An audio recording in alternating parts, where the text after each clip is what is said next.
inflamatorio multisistémico post-COVID. ¿Sí? ¿Por qué puse a continuación de Kawasaki?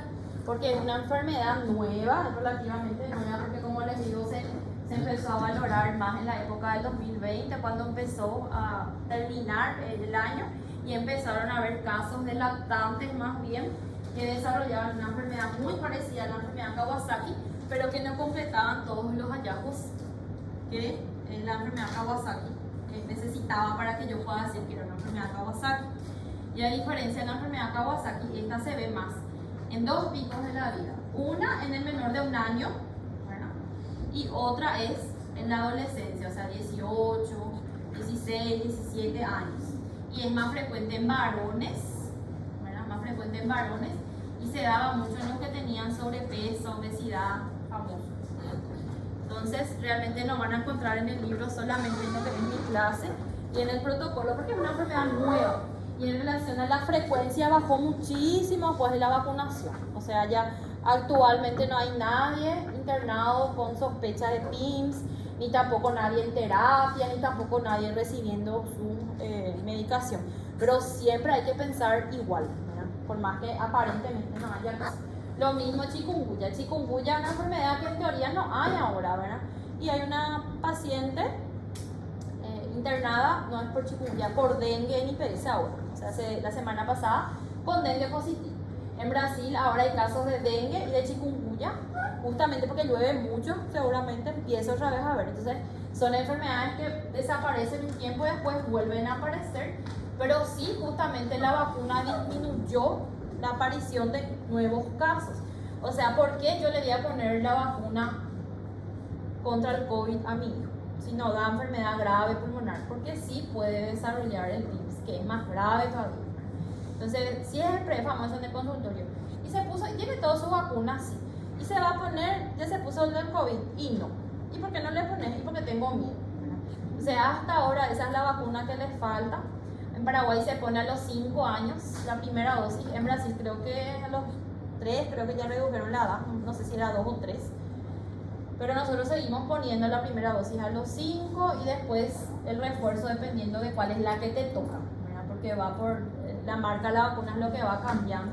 Y es gracioso porque antes nadie preguntaba qué marca es. Cuando se iba y se ponía el sarampión, nunca nadie se puso a pensar de dónde viene, de India, de Japón, de China, de dónde traen. Todo el mundo se ponía. Después nomás lo que o empezaron a playarse porque viene de tal parte. Entonces, definición de MIMS, que es en inglés, ¿verdad? Pero en realidad es PIMS para nosotros que hablamos español. Se ve en menor de 21 años, fíjense que casi no se ven adultos. Realmente el libro del Nelson habla del niño en edad pediátrica hasta los 21 años. Es muchísimo, es enorme, ya es un adulto para mí, ¿verdad? Ya no entra en mi camilla. Pero en el Nelson dice 21 años. Yo creo que, no, si mal estoy equivocada, a los 21 años recién pueden manejar ellos, algo así. Es mayor de edad, no sé, tienen una teoría ahí de la edad 21. Antes decíamos, bueno, fiebre de 3 días. Fiebre de 2 días, después se acortó a fiebre de 1 día. Entonces tengo que pensar en la época de pandemia, en el niñito que tenía fiebre mayor a 38 grados por un periodo de 24 horas, yo ya podía incluir como criterio de inclusión para PIMS, a diferencia de Kawasaki, que era 5 días de fiebre. Valores elevados de marcadores de inflamación. La que más se eleva es la procalcitonina, que justamente era un marcador, un reactante de inflamación aguda, que me indicaba que era un proceso bacteriano, ¿verdad? Entonces nosotros decíamos, bueno, procalcitonina elevada es una bacteria. Por ahí se demostró que no, ¿verdad? Lamentablemente la procalcitonina también se eleva muchísimo en el PIMS, entonces eso también tienen que saber. No es tan matemático decir, una PCR mayor a 30 es bacteriano, una PCR menor a 30 es viral, una procalcitonina normal es viral, no es así. Depende mucho de la clínica del paciente y qué más va teniendo. Hay veces que los papás te dicen, pero doctora, está muy alterado su laboratorio. Y ojo, otra cosa, no se toma lo posible, no se tiene que tomar muestra de laboratorio con el paciente con fiebre, ¿sí? Porque si el paciente está con fiebre, te va a alterar totalmente el resultado. Lo ideal es bajar la fiebre. No les digo que le hinquen 2 veces y se va a internar, pero darle una dipirona metele que se bañe, que baje su temperatura para tomarle el hemograma, tomarle su PCR, porque si no va a venir mal y después te quedas con el niño sano, aparentemente, y su laboratorio hecho pelota, ¿y qué haces? Entonces el doctor Castro, que era mi profesor de infecto, decía, bueno, si vas a pedir un estudio, pedí pensando en el diagnóstico, pero si no sabes qué es, no pidas el estudio, porque te va a venir el resultado y no sabes qué hacer. Y que yo hago mi recorrida, no sé quién ya se fue en mi recorrida, no. Yo agarro, doblo los laboratorios y escondo en mi bolsillo, porque se va en la casa, ¿verdad? Con un laboratorio alterado, que se le pidió, porque se le pidió nomás, porque estornudó, la vez se le pidió. Tiene alterado su PCR, tiene un punto para el score de sepsis con antibióticos, yo le mando de alta todito lo que está ahí. Nunca nadie vino peor. Entonces, ese es el problema, no es criterio. Acuérdense que en relación a lo que es PCR, el recién nacido por fiebre se deshidrata. O sea, está deshidratado, hace fiebre. No es que está infectado. Entonces, a veces le piden PCR, le pregunta a su mamá cómo le tomaron la muestra. Y con fiebre, doctora, le hace. Y el bebé espléndido, ella se queda a su casa. Le mando igual, ¿verdad? O sea, hay que valorar mucho eso y explicarle a los padres también. Preguntarle cómo se tomó la muestra. Después dice evidencia de enfermedad severa. Por lo menos 2 órganos involucrados, excepto el respiratorio. Es una enfermedad inflamatoria multisistémica, o sea, está inflamado el riñón, está inflamado el hígado, está inflamada el área cardíaca y principalmente la parte gastrointestinal, ¿verdad? El paciente está irritable, está llorando, con llanto no consolable, porque acuérdense que en el lactante lo ideal es que le ofreces su pecho. Si él acepta el pecho, es llanto consolable. Si no acepta el pecho, no acepta el biberón, llanto no consolable o poco consolable.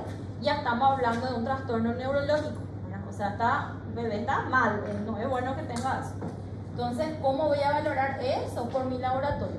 Hepatograma alterado, urea creatinina alterada, de repente tiene diarrea, ¿verdad? Vomita, todo en específico, tiene fiebre, llora, vomita, no toma la cantidad de tomas de leche que tomaba. Y le digo lactante porque es en el menor de 1 año lo que nosotros vimos acá. Era horrible en el 2020, nada, no era nuestro paciente, todo alterado, nosotros no sabíamos qué hacer. Le mandaban una asunción, nadie sabía qué hacer, eso fue 2020-2021. Y ahí empezó a salir el PIMS. Era horrible, no formaba nada. La primera niñita que tuvimos era una sobrinita de un colega. Ella era desastre, su ojo era conjuntivitis, pero ella tenía fiebre, pero ella no, era horrible, todo era así, nada nos formaban, porque uno cuando piensa en un diagnóstico tiene que ir formando la clínica y el laboratorio, ella no formaba nada. Y ahí dice, pruebas de COVID-19, RT-PCR, pruebas antigénicas o serológicas positivas o posible contacto con un enfermo de COVID. Y acá es muy interesante lo que descubrieron los americanos, que cuando se iban a trabajar salían de su aislamiento los padres que tenían COVID positivo, la niñera estaba también con COVID positivo, pero acuérdense que los niños la mayoría eran asintomáticos. Entonces 2 meses, de 4 semanas a 2 meses después empezaban a hacer esto, fiebre, malestar, síntomas inespecíficos, pero tenía una serología negativa. Entonces forma parte del criterio de inclusión presencia o positividad en una prueba de COVID-19 para mamá, papá o niñera, decía el criterio de inclusión, del paciente que desarrolla los síntomas compatibles con PIMS, ¿verdad?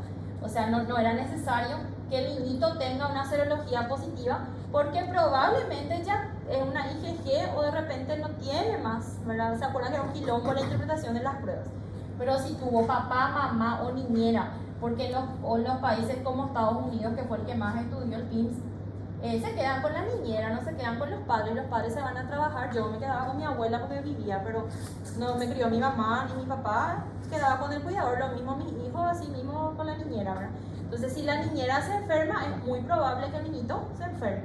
Y a veces no tenían en cuenta a la niñera, entonces es un criterio de inclusión que la niñera tenga eso. PIMS, sí, MIMS es en inglés. Multisistémico, inflamatorio, system, no sé qué. Y ahí dice, fiebre persistente, inflamación y disfunción multisistémica.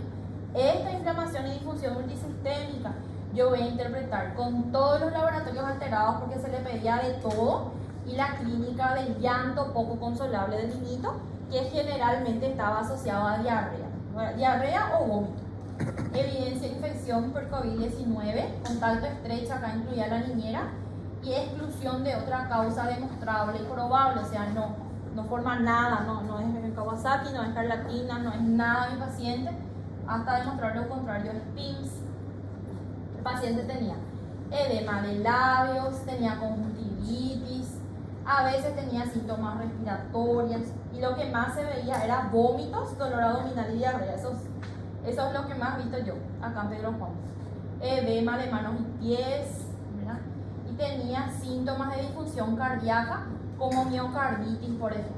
¿Y cómo yo voy a valorar una miocarditis? Voy a ocultar y voy a decir, es una miocarditis, o que va a estar alterado. Por eso es una enfermedad cara, es una enfermedad carísima, porque yo le tengo que pedir, todo le tengo que pedir al prójimo. Puede tener, pero ¿qué me va a decir que es una miocarditis? ¿Qué me va a alterar? No necesariamente. Puede ser también un ecocardio que te dé síntomas de miocarditis, pero ¿qué te va a alterar? Algo más rápido. Mis enzimas cardíacas, ¿verdad?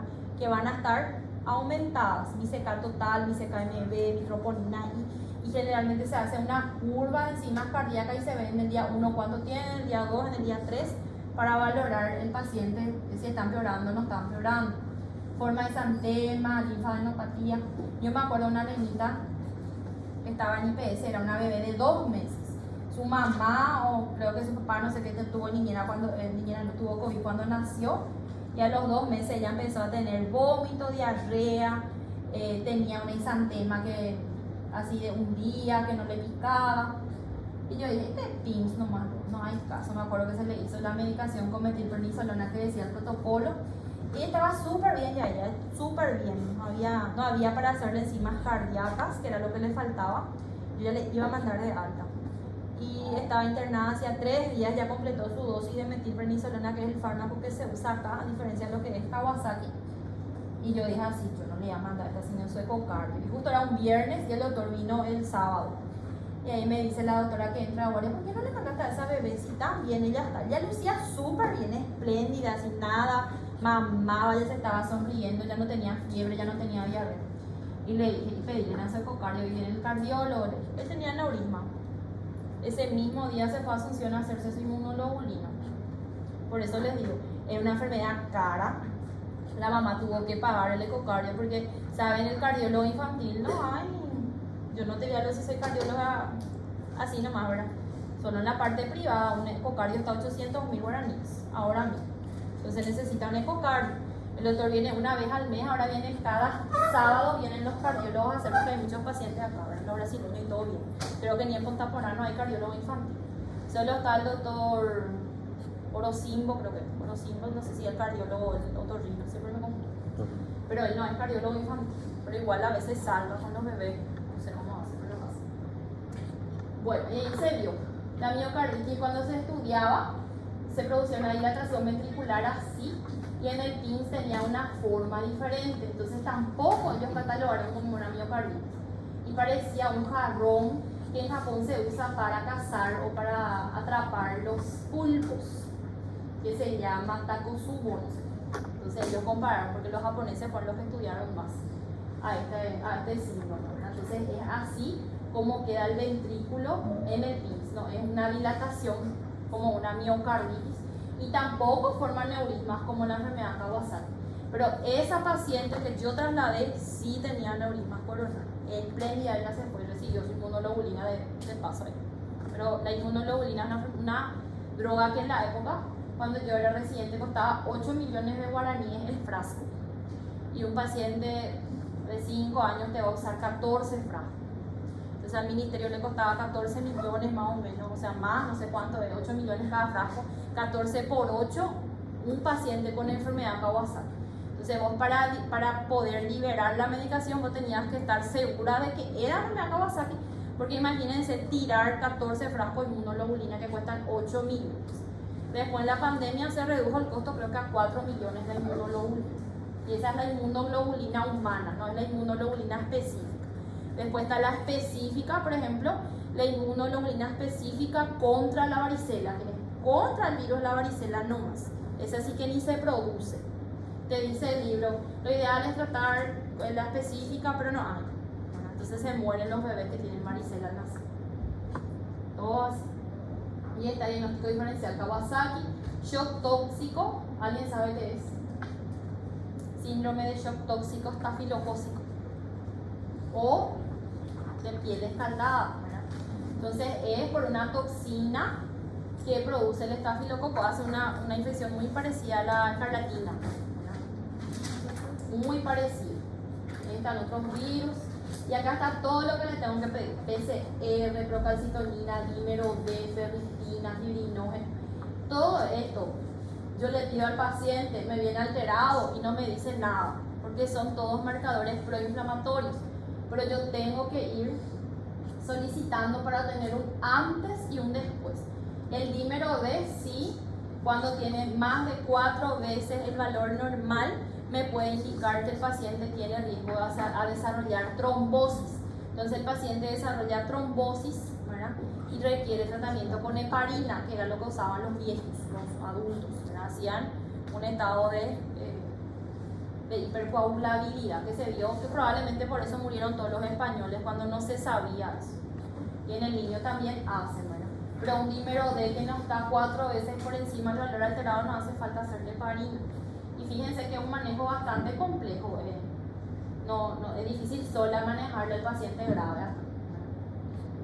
Después le podés pedir linfocitos, también era una neutrofilia absoluta, eran de tus 15.000 blancos tenías vos 98% de neutrófilos y una linfopenia bastante marcada en el COVID. Ahí está el protocolo del ministerio: fiebre de más de 24 horas, evidencia de marcadores inflamatorios, ahí les cita cuáles, enfermedad que requiere internación, el paciente no luce bien, está irritable, te vomita, tiene dolor abdominal, tiene diarrea, múltiples órganos afectados, cardiovascular, renal, respiratorio, hematológico, y esto lamentablemente yo voy a ver a nivel laboratorial, por eso es una enfermedad cara. Ausencia de otros diagnósticos que justifiquen el caso y exposición o positividad para COVID. Y acá el ministerio puso, esto no cambió de hace un año, dentro de las 4 semanas previas al inicio de los síntomas, no cambió. Y ahí dice lo mismo. Y acá lo que tienen que saber son los tipos de PIMS: sin Kawasaki, sin shock, parecido al Kawasaki sin shock, o como el Kawasaki con miocarditis. Esta es la clasificación del PIMS. ¿Y por qué es importante? Porque yo le voy a medicar diferente. Si es una inflamación no severa, corticoides, metilprednisolona. La metilprednisolona es un corticoide de uso endovenoso, que en qué también se usa. ¿En qué caso también se usa la metilprednisolona? En su práctica, ¿no vieron? En crisis asmática, ¿verdad? Entonces es un fármaco que se usa también en estados de crisis asmática severa, ¿verdad? Y también en qué se usa. Lupus, ¿verdad? Y en otro ejemplo, cuando dicen bolos de metilprednisolona a dosis altas, ¿quiénes son los pacientes? ¿En qué? O sea que en pacientes que tienen una enfermedad crónica, como una enfermedad oncológica, una enfermedad reumatológica, ¿verdad? Y se usan bolos de metilprednisolona. La misma dosis, una dosis baja realmente, lo mismo si es una inflamación severa. Lo que cambia es, la dosis es 10 veces, 8 veces más, y acá está cuando una inflamación severa: plaquetopenia, hipoaluminemia, hiperferritinemia, ¿verdad? Y acá, si tengo alterado ya de entrada mitroponinas o un electro alterado, urgente en ecocardio te dice. O sea, le derivas a Asunción, y acá ya se ve que tenga un fenotipo Kawasaki, o sea que tenga una alteración de lo que sería la parte cardíaca, y acá recibe inmunoglobulina. ¿Por qué acá le pone inmunoglobulina? ¿Por qué no le pone acá? Porque la inmunoglobulina es cara, 4.000 en el frasco. Entonces no le pueden hacer a todos los pacientes, se le hace acorde a la necesidad del paciente. Pero obviamente si era mi hijo, igual él iba a recibir inmunoglobulina, igual le iba a comprar. Bueno, entonces más o menos eso es lo que tiene que saber de... Esto no hace falta el estudio nomás para leer. No les voy a preguntar las medicaciones así porque realmente cuando nosotros sospechamos miramos nuestro celular y vemos, ¿verdad? No hay cómo saber de memoria eso. Bueno, preguntas hasta ahí. ¿Quieren dar más?